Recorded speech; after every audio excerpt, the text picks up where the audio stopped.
Hi everybody, this is Rhys Barber from Audiology Associates. Thank you very much for watching that earwax removal video today. We're taking another trip down memory lane, so we're doing a voiceover of some of our older videos which didn't have voiceovers originally.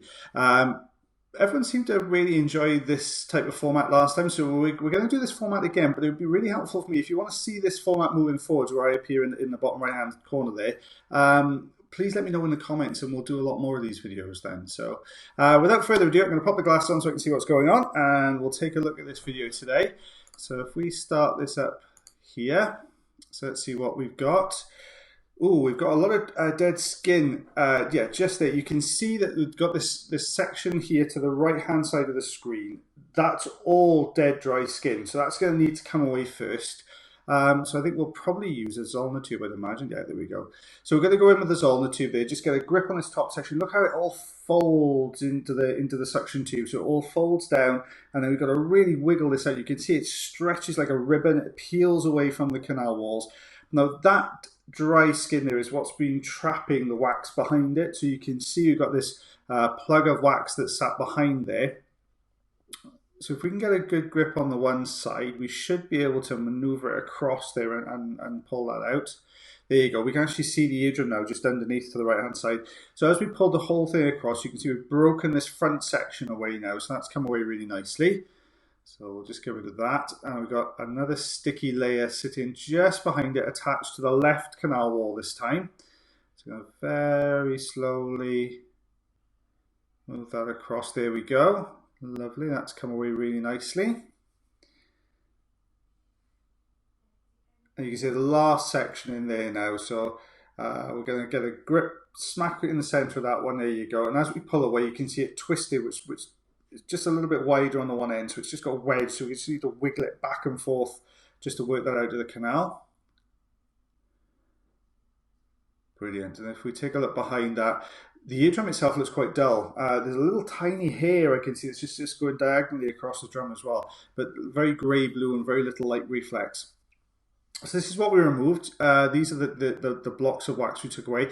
Looks like that dead skin that we pulled away at the beginning, because it's stretched into a ribbon, probably got sucked inside the machine. So this is the second patient in the compilation now. So we can see we've got a lot of olive oil being used in here. That wax looks really dry. We can see on this right hand canal wall here, see how the wax is very thin and sort of almost like spread along on the canal wall. So it's all spread along the one side there. Yet the center section of wax is much deeper. This is classic cotton bud or Q-tip use, where the shape of the Q-tip, where it's rounded on the end, as it hits the wax, it actually presses into the wax. So it does that. So you get these long strips. You can see the same there on the left-hand side. And these strip sections that are around that central depression there really stick along the canal walls. Always really awkward to remove, because you've got to work so close to the canal wall. But I'd imagine this was probably really uncomfortable for the patient, because that's really wedged in there. We've managed to pull some of it away from that left canal wall now, though it's just starting to pull away. There we go. So that's come away. You can see the color is so dark. So this has really been trapped down in here a long time. You can actually see the white layer of dead skin underneath on that left-hand side as we peel away. You get a much better shot there.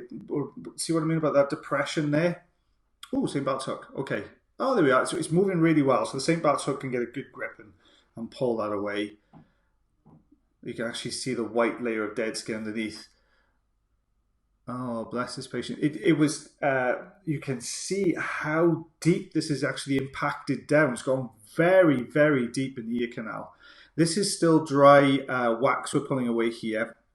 But see all the lighter coloured pieces kind of going around the top and up the left-hand side there. That's all dry, dead skin. So, as we've said before, when skin stays in the ear canal too long, it dries and it hardens up. So it goes, not like leather, but it gets very tough. And we can just, if we can get this left section of wax away here, I think we're going to start getting to those deeper sections. But we're working almost right on top of the eardrum now. Although we can't see the eardrum, we're working right on top of it. All that white you can see there is dead skin. Let's see what happens. Oh, see, we're starting to get the peel now. So see how it starts to peel away from the canal wall there? So we're starting to get to the end of it now. We can see all this white skin debris. There you go. See it starting. Now we can just see a little gap appearing. There you go. If we keep pulling across now to that left-hand side, I'm sure we're going to get a gap. There's the eardrum. We just saw. There's all that skin debris coming away there. You can see just how much of it was trapped down there on top of the eardrum. Don't forget that skin migrates down the canal. So if you've got something, a hard piece of wax stopping it there, that migration's trying to happen, but it's all building up then behind that wax. You can see it all just peeling away off those canal walls. Look how pink those canal walls are as well. This has been really aggravating this patient. You can see this would have been really uncomfortable sitting in this patient's ear. This would have been such a relief for this to come away. Working on top of the eardrum there, taking that away. So it could be really, really delicate, tiny, tiny movements with the suction tube. Loose bit, you can see actually wobbling with the movement of the air in the ear canal then, so that was going to be an easy one to take away. This last section, look at the ripples on the eardrum, those sort of striations to the top right hand corner. That's where the migration should be happening, but it's been stuck there. Yeah, quite messy down there. The migration now will take place past that point, and it will all come away really nicely, and the natural migrations will carry on then. But you can see just how deep that wax will go. When you're looking at using a Q-tip, and people say we're using a lot. You've got to think your ear canal is kind of this shape. The Q-tip is like this. As it's going along then, what you're doing when you're cleaning the ears, you're doing this. So effectively, you're forming this shape all the time with the wax. So you will get some coming away on the end of the Q-tip, but what you'll get a lot of the time is you get the central depression happening here. All this outer edge there, imagine this goes all the way around the ear canal. All that outer edge then is going to be really hardened up. So what you end up with then is a really hard, thin layer of wax sitting right on top of that ear canal wall, which is really, really sensitive. So when you come to remove that then, it's really difficult. You have to kind of gently pull down then on the edge there to form this kind of shape to get a grip to be able to pull that out. So yeah, it can be quite uncomfortable for patients as well, especially if it's been in there a long time, which obviously that patient's had there. But yeah, I really enjoyed that. That was good fun. It was nice to see one I haven't seen for a long time. So thank you again for watching our video today. Obviously, if you do enjoy this format and you'd like to see this format again, I really like doing them. I think it's if you enjoy it, then I'll carry on doing it. So let me know in the comments below. And as always, guys, take care of yourselves and everyone else around you. And we shall see you on Friday.